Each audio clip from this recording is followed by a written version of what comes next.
Si tengo que preguntarme cómo comienza mi enamoramiento con la sociología, es bastante paradójico, porque inicialmente, habiendo terminado el secundario en La Rioja, de donde yo provengo, de una familia obviamente de clase media, mi padre un funcionario de gobierno provincial, mi madre una ama de casa.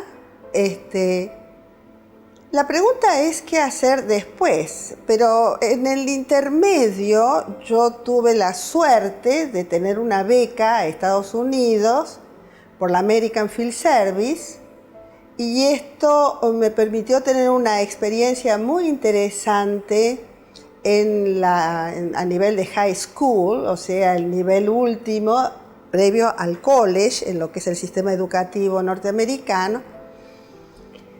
Y allí hubieron dos disciplinas que me interesaron fuertemente. Por un lado, todo lo que es el tema de matemática y álgebra, o sea que esa es una opción que hice.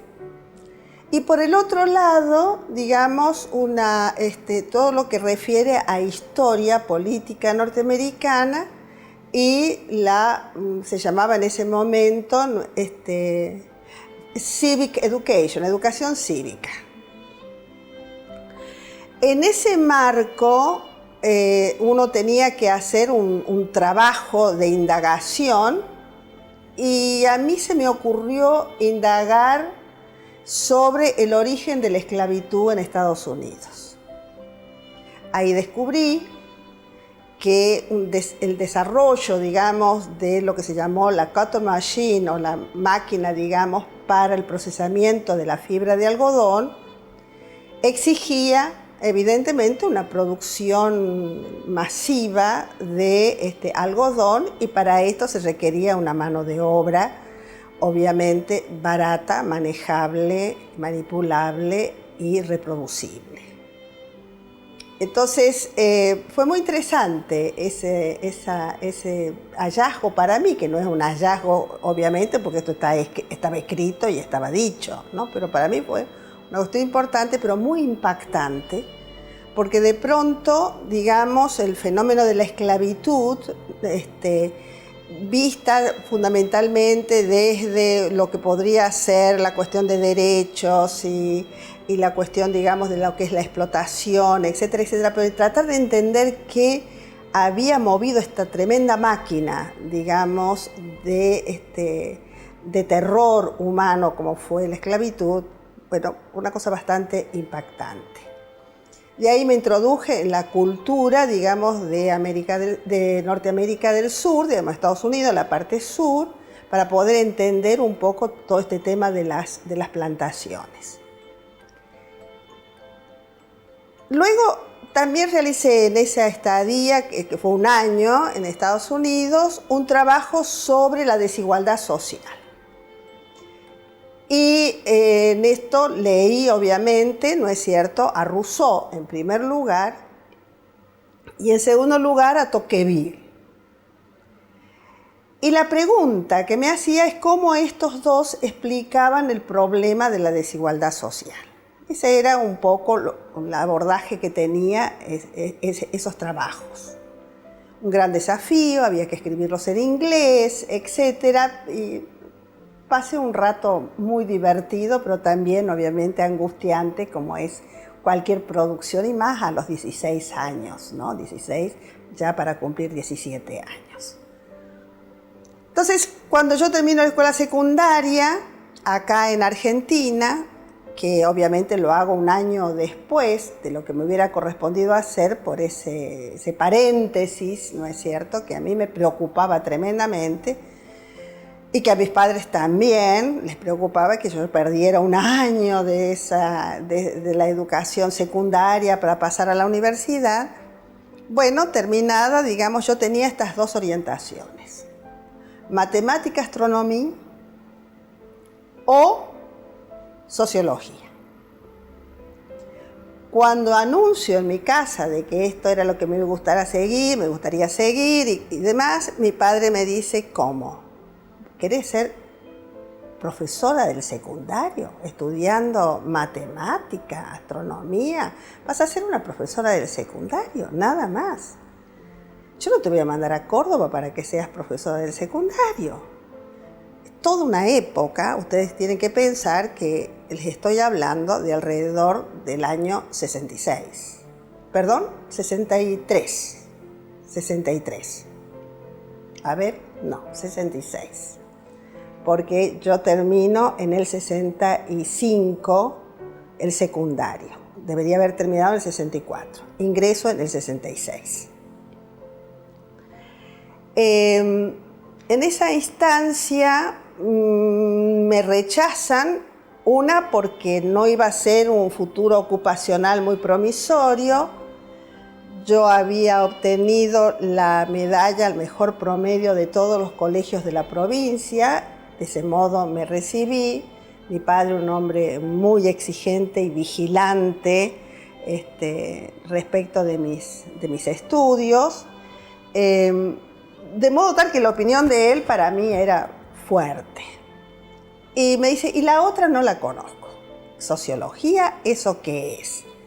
Yo tampoco tenía muchas herramientas para explicarle, y la explicación que le estaba dando para nada le satisfacía.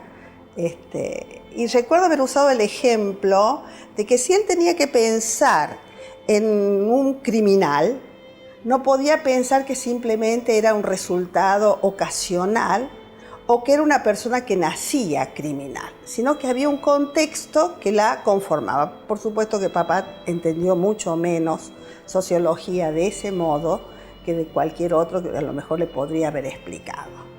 Los prejuicios de la época, evidentemente, muy fuertes. Y diría que todavía persisten sobre el comportamiento desviado, ¿no es cierto?, en ese sentido. En fin, entonces averiguó, no obstante él averiguó sobre sociología, pero sociología solamente se daba en Buenos Aires. Y mi abuela vivía en Córdoba. De modo que en aquella época no era tan sencillo venir a estudiar de una provincia a otra para las mujeres. Los varones a lo mejor eran mucho más estimulados, pero las mujeres tenían otros controles. Así que finalmente me dijo: ¿y por qué no abogacía? Abogacía también tiene que ver con lo social, me decía mi papá. Y tenés un futuro ocupacional posiblemente más seguro que el de profesor secundario, que lo vinculaba a la matemática y la astronomía. Así que finalmente entré a abogacía en la Universidad Nacional de Córdoba, pero tempranamente me doy cuenta que los estudios jurídicos dogmáticos no era precisamente un terreno que me apasionara. Siempre le buscaba en todas las asignaturas un sentido vinculado a la producción social de esas normas, de ese derecho, de esos comportamientos que se sancionaban, de por qué se distribuían, digamos, de alguna manera, sanciones y privilegios a partir del derecho de una determinada manera. O sea que mis preguntas siempre convergían, digamos, en una preocupación que ahora sencillamente uno puede decirle sociológica. Sin embargo, digamos, yo en ese momento no lo veía necesariamente así. Estaba imbuida en, obviamente, terminar mi carrera, pero estas eran mis curiosidades en ese momento. En tercer año hago crisis con la carrera. En tercer año de abogacía hago crisis. Tuvo que ver, digamos, esa crisis de la carrera, todo el contexto político de la época, y los interrogantes que estos me comenzaron a plantear. Y hasta qué punto el derecho podía o no dar respuesta a esos interrogantes. Pero además lo veía un estudio demasiado dogmático, es dogmática, en donde obviamente se estipula, y también la enseñanza del derecho llevaba a que uno viera esta cuestión desde un punto de vista estipulativo más que reflexivo. Decidí dejar por un año y me introduje en la lectura de Marx, esa es la época. Nuestra militancia por entonces era una militancia bastante, yo diría, especulativa, más que de acción. La acción estaba más orientada a desentrañar los dogmas de Marx y a la discusión política, para lo cual había que estudiar. No formaba parte de un grupo político en el cual, digamos, estaba la acción política como tal. Algunas que otras intervenciones hicimos, que cuestionábamos en qué medida la ciencia tenía una función social para el desarrollo nacional o si estaba imbuida de intereses foráneos, y esas eran las discusiones de la época, y alguna toma de facultad, etcétera, pero no era, digamos, una militancia que nosotros hubiésemos hecho en relación, digamos, a trabajar como las organizaciones de base, en barrios o en fábricas y demás. Nos dedicábamos fundamentalmente a prepararnos en base a teorías, etcétera, y teníamos grupos de estudio. Y recuerdo que en épocas complicadas de las AAA, nos levantábamos a las 5 de la mañana y nos reuníamos a las 6 de la mañana y empezamos a llegar al lugar de reunión más o menos a esa hora, ¿no? Para hacer estas discusiones. Eso nos introdujo al Marx joven, todo lo que es la ideología alemana, la leímos en estos grupos, paralelo a nuestra formación en la facultad. Éramos desde distintas carreras y sin embargo de manera paralela íbamos introduciéndonos en esto. Mi año de licencia, diría que me tomé, se pasó, digamos, de esa manera.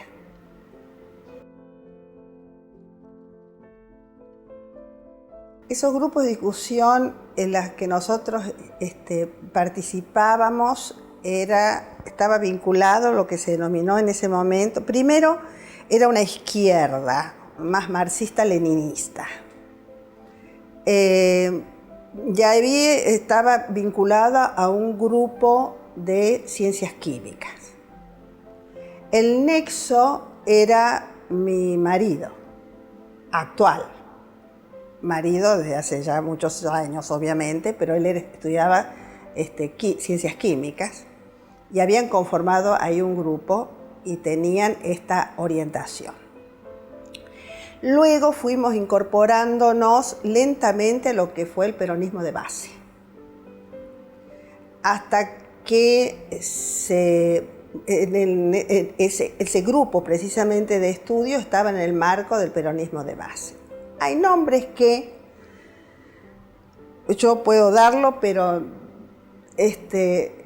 si ustedes me permiten, me los reservo. Son muy conocidos actualmente, han tenido un derrotero importante, incluso en la vida universitaria, pero en la medida en que sus nombres los diría si me hubiese preparado con consultas previas para dárselos a ellos. Lo doy de mi marido porque eso sé que no tiene ningún problema. De modo tal que reservo en ese sentido esto. Ahora bien, vuelvo a la Facultad de Derecho, vuelvo a retomar mi carrera de Derecho, apuro los tiempos para poderme recibir digamos, en términos regulares, y ahí ya había decidido entrar a la Escuela de Sociología para graduados. Es decir, terminar la carrera de abogacía, porque tenía que graduarme, y entrar a la carrera de Sociología para graduados. Y eso se vio fortalecido porque al retornar a la carrera tomo contacto a través de que tenía que cursar la materia de Sociología, yo todavía no la había cursado, con el doctor Juan Carlos Agulla. Juan Carlos Agulla es, si tuviera que rápidamente definirlo, lo que yo entendería mi mentor en lo que es la iniciación en la sociología, y creo que no me equivocaría si digo que fue el mentor en la formación de los sociólogos de mi generación. Pedro Pires, entre ellos Carlos Lista, Ana María Brígido, María Inés Bergoglio, que éramos Ana María Alderete. Son más o menos los que estábamos trabajando por aquella época en estas cuestiones. También digamos, Irene Basilachis, que de Buenos Aires se viene a Córdoba para hacer la Escuela de Sociología para graduados, porque a nivel de posgrado era el único ámbito de formación que existía. Y lo decimos con mucho orgullo, porque Córdoba muy tempranamente inicia, digamos, la formación en sociología. Es a principios del siglo XX, digamos, de la mano de Orgaz, de Raúl Orgaz, que se crea la primera cátedra de sociología en la Facultad de Derecho. Por entonces, la sociología como oficio no estaba pensada. Eran pensadores que razonaban sociológicamente la sociedad. Cualquiera de los clásicos que pensáramos no eran sociólogos en el estricto sentido que ahora profesionalmente les denominaríamos. Un currículum que se cursa con una sistemática en la formación que se da, etc., ¿no es cierto? Ni Marx, ni Weber, ni Durkheim, para señalar algunos conocidos clásicos, ni de los nuestros, ¿no es cierto? El propio Gino Germani lo tuvo. Entonces, Raúl Orgaz no era algo diferente en el sentido de que si bien venía desde el derecho, ¿no es cierto?, se había interesado en los temas de la sociología. Y él inicia una tradición que la continúa Poviña. Y bajo Poviña se forma el Instituto de Sociología en la Facultad de Derecho. Allí se radican lo que yo llamaría la segunda generación de sociólogos. La primera sería Orgaz, Poviña, Martínez, Orgaz, Poviña, claro, Orgaz, Poviña, que era prácticamente los que estarían en Córdoba.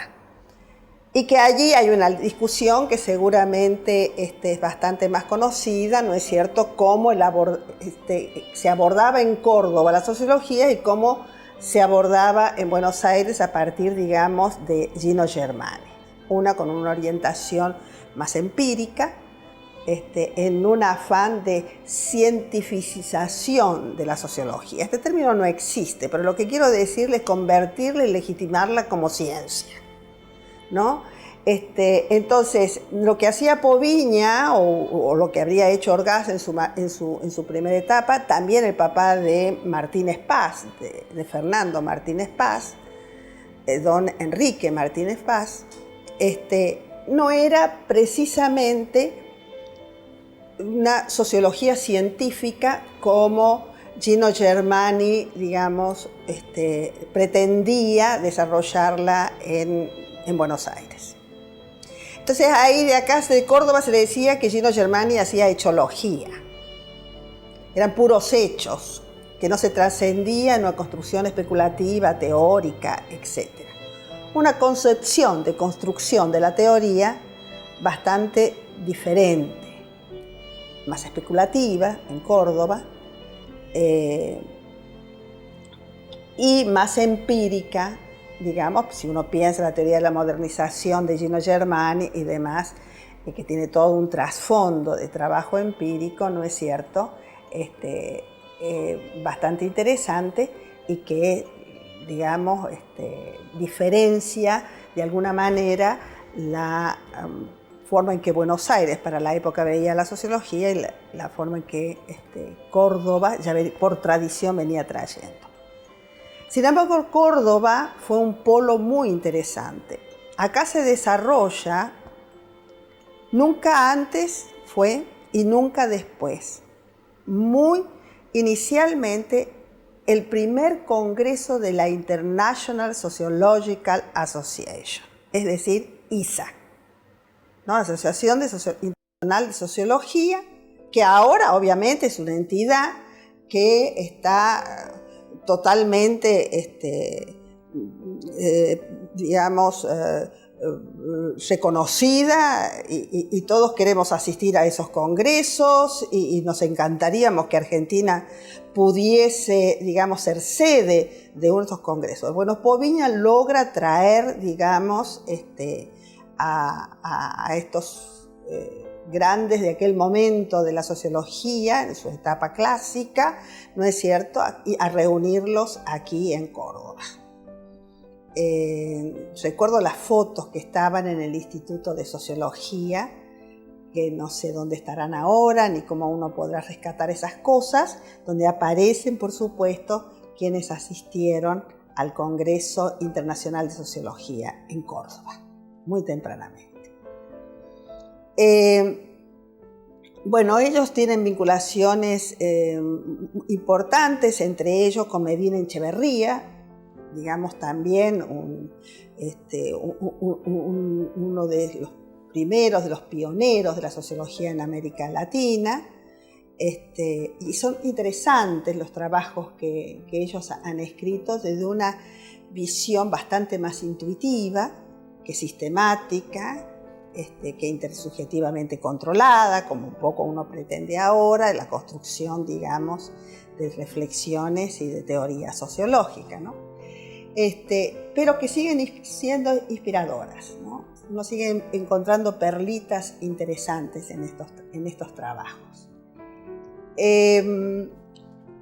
La segunda generación es la que se instala a partir del Instituto de Sociología, que sigue bajo la dirección de Poviña, y ahí aparecen en la Facultad de Derecho nombres como Juan Carlos Agulla, Eva Chamorro de Prado, Fernando Martínez Paz. Ese fue el núcleo, digamos, de sociólogos.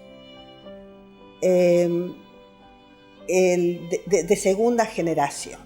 Por eso la tercera, que es a la cual yo pertenezco, la tercera generación en Córdoba a la cual yo pertenezco, gran parte de ella, digamos, reconoce en Agulla su mentor y también los aportes de Chamorro. Yo rescato a Eva Chamorro, digamos, en el sentido de que nosotros hemos sido muy fuertemente impulsados a tener una sólida formación metodológica. La formación metodológica para un sociólogo, para nosotros era esencial. Porque de algún modo, digamos, si bien Poviña continuaba, digamos, la forma en que él veía la sociología en su época, ¿no es cierto?, fue de alguna manera sustituyéndose progresivamente, y en ese sentido me parece que la doctora Chamorro tuvo una impronta muy importante porque ella fue discípula de Gino Germani. Entonces trajo esta mirada fuertemente empírica, fuertemente metodológica, ¿no es cierto?, del análisis sociológico. El análisis sociológico ya no era suficiente que fuese especulativo. Tenía que tener, evidentemente, ¿no es cierto?, observaciones de algún tipo que sustentaran o que de alguna manera permitieran afirmar, ¿no es cierto?, las cuestiones hipotéticas que se sostenían en los trabajos. Entonces nuestra generación fue fuertemente, digamos, influida con esto porque además se consolidó esa mirada en la propia escuela de sociología para graduados. No es casual, por ejemplo, la fuerte formación estadística a la cual, digamos, pretendíamos llegar. No todos la obteníamos. Ana María Alderete en eso era, obviamente, una muy bien formada, a punto tal que ella después se incorpora como asistente del profesor Murat, que me acuerdo que en ese momento estaba, digamos, como profesor de estadística, ¿no? Y Agulla tenía una formación más alemana, más teórica, pero no obstante eso también, digamos, toma y recepta de la sociología norteamericana la impronta empírica. Bueno, su estudio sobre la estructura de poder en Córdoba, que es de la doctora Chamorro también, la élite, es el estudio sobre la élite en Córdoba, ¿no es cierto? Bueno, eso son todos una serie de trabajos que él va analizando a partir de entrevistas, análisis documentales, etc. Pero hay que decir que una línea de trabajo que esta tercera generación también, digamos, enfatiza, que son todo el trabajo de análisis por encuestas, etc., estamos pensando y estamos hablando de los años entre mediados de 80 y 90, digamos, ¿no? Es decir, las encuestas, venía más de la línea más empírica que de la línea de Agulla. Agulla tenía una muy fuerte formación teórica y eso creo que a nosotros nos marcó de una manera, para mí, sumamente positiva. Pero a su vez teníamos esta otra vertiente más metodológica, ¿no es cierto? Con lo cual creo que fue una generación que equilibró bastante bien lo conceptual, lo empírico y lo teórico. Creo. Por supuesto que hay que destacar que en el momento lo que era predominante desde el punto de vista teórico era el estructural funcionalismo. Y por el otro lado, las discusiones con el marxismo. Pero si se tenía que pensar en una sociología científica, se la vinculaba mucho más al estructural funcionalismo que a la sociología, digamos, de orientación marxista. Todavía no se perfilaba acá los paradigmas famosos, ¿no? Es decir, la idea de los paradigmas, del paradigma funcionalista, paradigma de la acción y el paradigma crítico, ¿no es cierto? Teníamos las orientaciones, ¿no? Pero no lo veíamos todavía, digamos, estructurados en términos de paradigma. La presentación de la sociología desde el punto de vista paradigmáticos, es decir, desde los distintos paradigmas y con una definición más clara, digamos, de la sistemática que se ordenaba alrededor de estos paradigmas, ¿no es cierto? Es una cuestión que se introduce con esta tercera generación. pero se introduce con esta tercera generación porque casi todos ya tuvimos la oportunidad y la posibilidad también, digamos, de hacer nuestras estancias en el exterior. Y ya la sociología se la presentaba organizada en términos de paradigmas. Entonces, a nuestro retorno, ¿no es cierto?, digamos, cuando nos insertamos nuevamente, digamos, en la universidad, ya empezamos a ordenar nuestra presentación de la sociología a partir de la discusión entre los paradigmas. Cuestión que entiendo actualmente tiene que ser superada, ¿no? Y está siendo.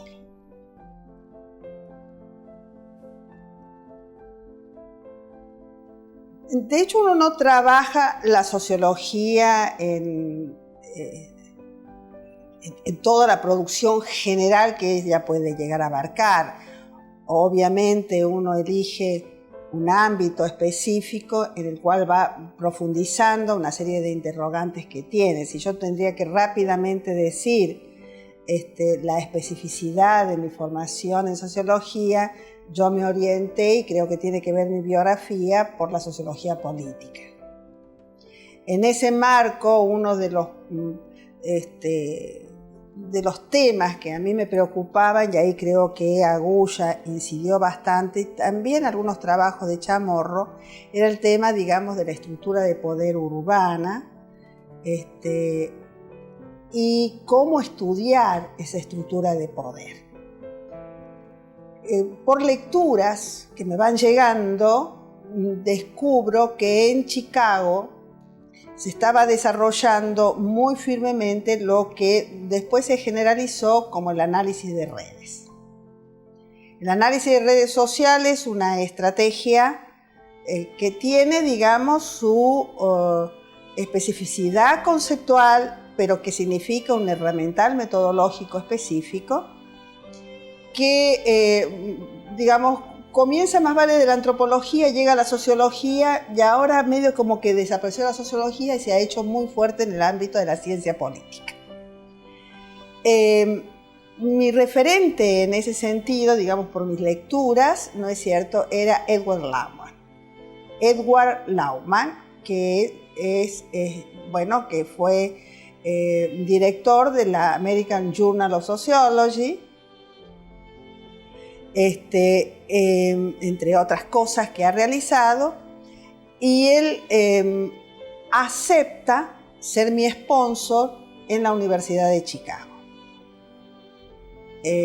Trabajo 2 años en la Universidad de Chicago y ahí también conozco a Terry Clark.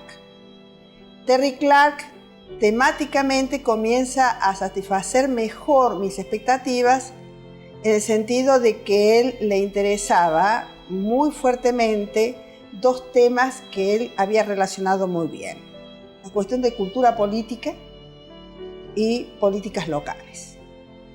El punto de partida es que el estudio de la cultura política debía ser abordada a partir, digamos, de ámbitos locales en los que la cultura política expresaba manifestaciones diversas.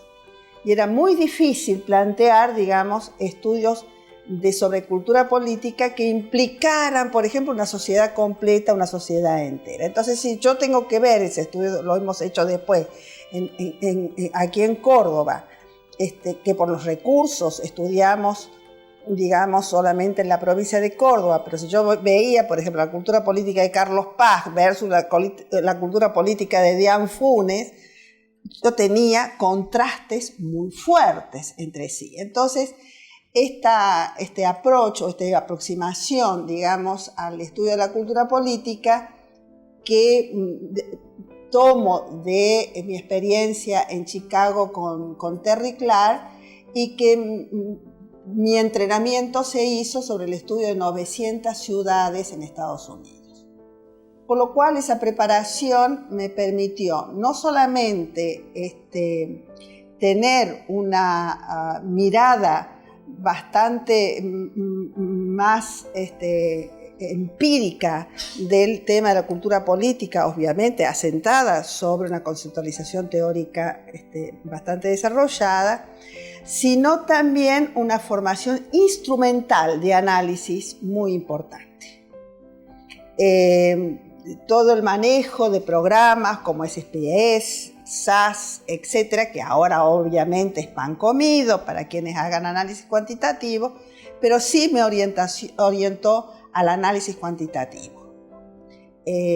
Puedo decir que yo tengo más una formación, digamos, desde el análisis cuantitativo que desde el análisis cualitativo, al cual, digamos, llego un poco por las discusiones y las polémicas entre cuantitativos y cualitativos, ¿no es cierto?, que se va a dar básicamente entre los años 90 y avanzado algo, digamos, la década del 90 y avanzado algo, digamos, lo que es la década, digamos, actual, ¿no?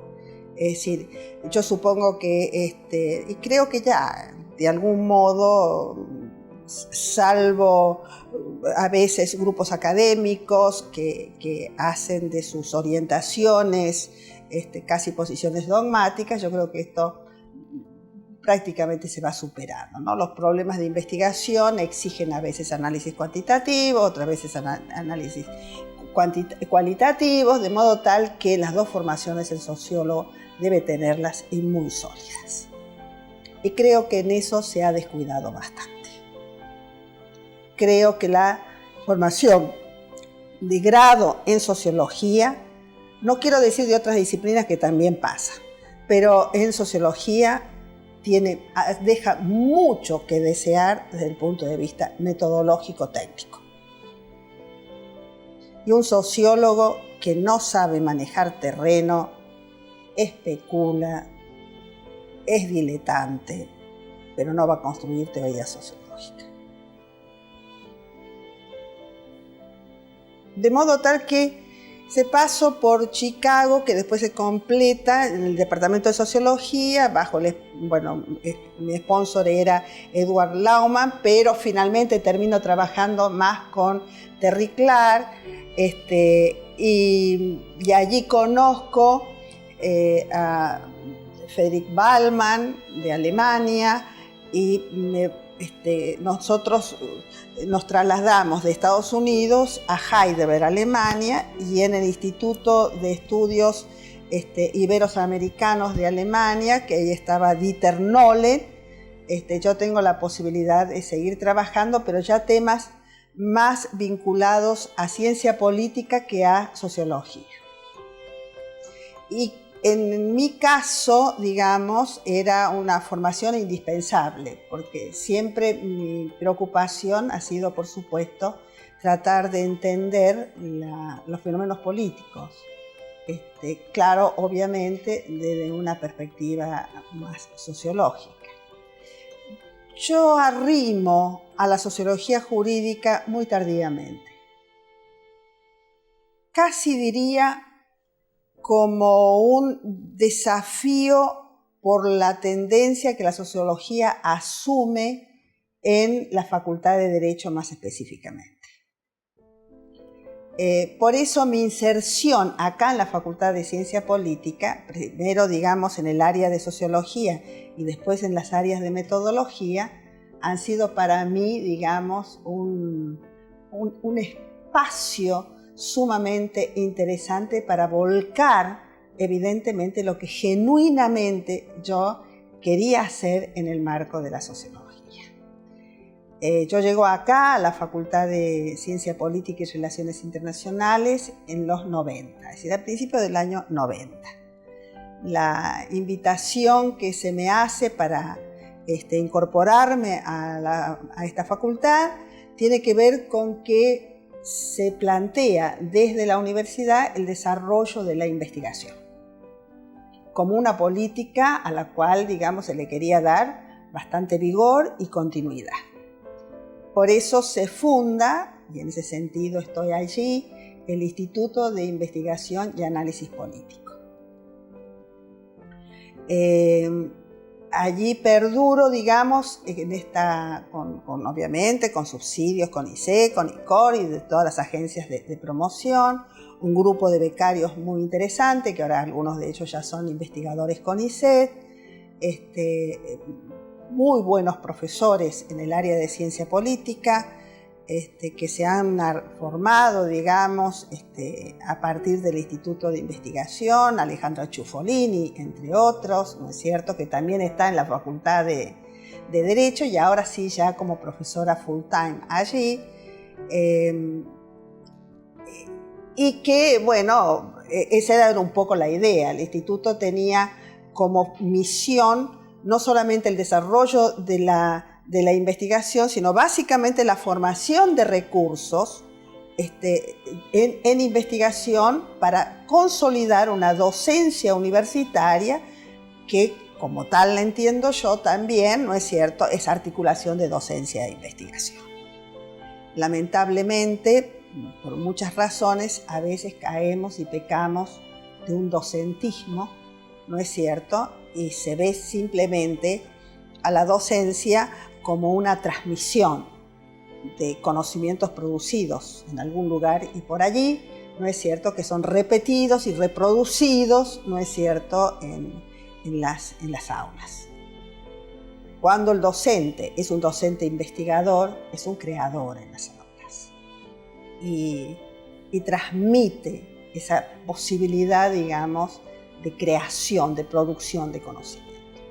Las universidades de ciencias sociales tienen como desafío en esta Universidad de Córdoba, digamos, de ser precisamente una productora de conocimiento.